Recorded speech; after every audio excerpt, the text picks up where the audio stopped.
会说客家话的客家人有着什么样的故事？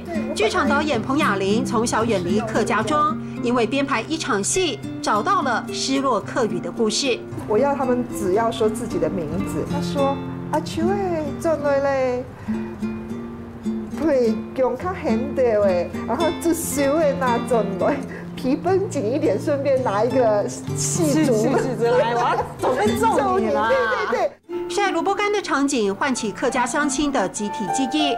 彭雅玲从观众的反应知道自己触动了心里最深处，连那个老阿公都可以哭到很激动，那个肩膀抽搐不已。一手带起台湾最资深的口述历史剧团，彭雅玲在今年获得客家贡献奖，开怀笑容中有回家的感觉。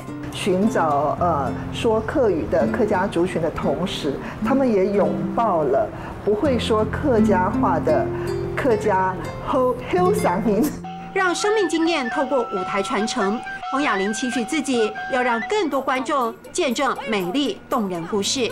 好多人哦，好多人哦！导演说最近在看客家戏的人已经超越族群了。很多人哦，很多人哦。